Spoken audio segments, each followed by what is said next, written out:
మెదక్ జిల్లా ప్రసిద్ధ పుణ్యక్షేత్రం మహాశివరాత్రిని పురస్కరించుకొని వైభవంగా ప్రారంభమైన ఏడుపాయల జాతర.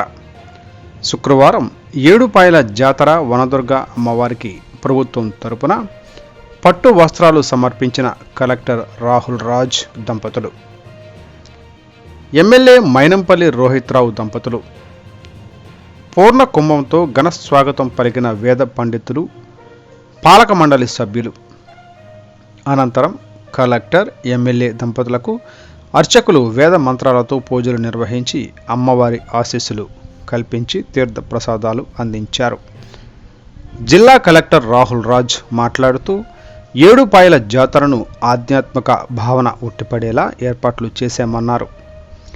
3 రోజుల పాటు జరిగే ఈ జాతరలో తొలి రోజు మహాశివరాత్రి సందర్భంగా ప్రారంభమైన ఈ జాతర కోసం భక్తి పారవస్యంతో, ఆధ్యాత్మిక చింతనతో భక్తులు తాకిడి క్రమేపీ పెరుగుతుందని, ఆ వనదుర్గ అమ్మవారిని దర్శించుకుని సుఖ సంతోషాలతో ఆయురారోగ్యాలతో వర్ధిల్లాలని ఆకాంక్షించారు.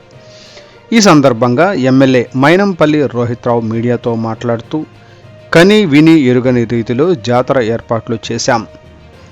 జాతర బ్రహ్మాండంగా జరగాలని అమ్మవారిని మొక్కుకోవడం జరిగిందని అన్నారు. అంగరంగ వైభవంగా భక్తులకు ఎలాంటి లోటుపాట్లు కలగకుండా ఏర్పాట్లు చేశామని వివరించారు.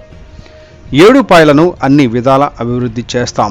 3 రోజుల పాటు అందుబాటులో ఉంటూ ప్రత్యక్షంగా పర్యవేక్షిస్తానని, భక్తులకు ఇబ్బందులు తలెత్తకుండా జాతర విజయవంతం చేయాలని అధికారులను ఆదేశించారు. మెదక్ కుటుంబ సభ్యులకు ఏడుపాయల జాతర మహాశివరాత్రి శుభాకాంక్షలు తెలిపారు. ఈ కార్యక్రమంలో అదనపు collector revenue Venkateswarlu, RDO Ramadevi, ఆలయ చైర్మన్ బాలాగౌడ్, ఆలయ కార్యనిర్వహణ అధికారి మోహన్ రెడ్డి, ఇతర జిల్లా అధికారులు తదితరులు పాల్గొన్నారు.